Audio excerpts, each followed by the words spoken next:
আসসালামু আলাইকুম। উপজেলা প্রাণী সম্পদ দপ্তর এবং ভেটেরিনারি হাসপাতাল ঈশ্বরদী পাবনা থেকে আমরা মেডিকেল টিম এসেছি লালটুর চিকিৎসা এবং ফলো আপের জন্য।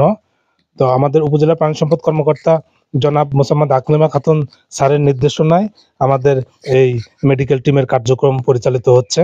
আমাদের এই মেডিকেল টিমে রয়েছেন ভেটেরিনারি সার্জন ডাক্তার মোহাম্মদ ফারুক হোসেন, আমি ডাক্তার মোহাম্মদ সাইফুর রহমান প্রাণী সম্পদ সম্প্রসারণ অফিসার, মোহাম্মদ শরীফ উদ্দিন উপসহকারী প্রাণী সম্পদ কর্মকর্তা এবং অফিসের অন্যান্য কর্মকর্তা এবং কর্মচারীবৃন্দ। লালটুর আজকের যে অবস্থা, আজকের অবস্থা কিন্তু আগের থেকে অনেকটাই ভালো।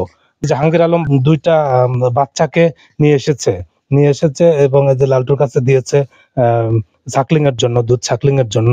তারপর থেকে কিন্তু অনেকটা ভালো অবস্থা আছে এবং জাহাঙ্গীর ভাই অনেক সেবা যত্ন করতেছেন এবং কষ্ট করে যাচ্ছেন এবং ঈশ্বরদীবাসী সবাই কিন্তু এই লালটুর জন্য সমবেদনা জ্ঞাপন করতেছেন। লালটুর যে বাচ্চাগুলোর যে নৃশংস হত্যাকাণ্ড, তার জন্য সমবেদনা জ্ঞাপন করছেন এবং তার সাথে রয়েছে আমরা ঈশ্বরদী প্রাণী সম্পদ দপ্তর এবং ভেটেরিনারি হাসপাতাল আমরা সার্বক্ষণিক সেবা দেওয়ার চেষ্টা করে যাচ্ছি।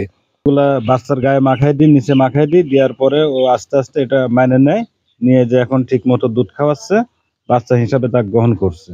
আচ্ছা, এখন কিন্তু বাচ্চাগুলোকে একসেপ্ট করছে এবং দুধ খাচ্ছে। তো আমরা আশা করছি লালটুর জটিলতা কেটে যাবে এবং লালটুর স্বাভাবিক একটা পরিবেশে চলে আসবে।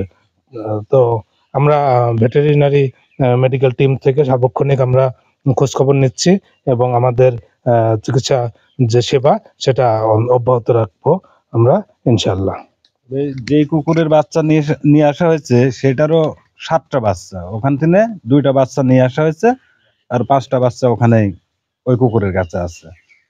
তবে এ সুন্দরভাবে মাইনে নিচ্ছে, তবে এই মাইনে নেওয়াতে এর জন্য খুবই ভালো হয়েছে আর আমরাও খুব খুশি যে বাচ্চা 2টাকে মেনে নিচ্ছে। ও স্বাস্থ্যকর হিসাবে মানে ও এখন সুস্থ থাকবে, অনেকটা তার কষ্ট দূর হবে আর কি। বাচ্চাগুলো মারা যাওয়ার পর দিনে এই কুকুরটা যেরকম করতেছিল, মানে ঠান্ডায় কষ্ট করবে বিদায় আসে এদিকে ঘোরাঘুরি করছে। আমি সেই ক্ষেত্রে আপাতত দেখি যে ও এক ফাঁকা জায়গায় শুয়ে আছে।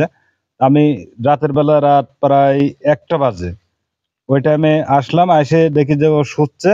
আমি আবার ওখান থেকে কিছু জঙ্গল নিয়ে এসে আমার এই জায়গাটায় দিয়ে সেরে, এখানে আমার একটা দরজা ছিল, দরজাটা দিয়ে আমি একটু ছাওলা মতো ওত করে দিই।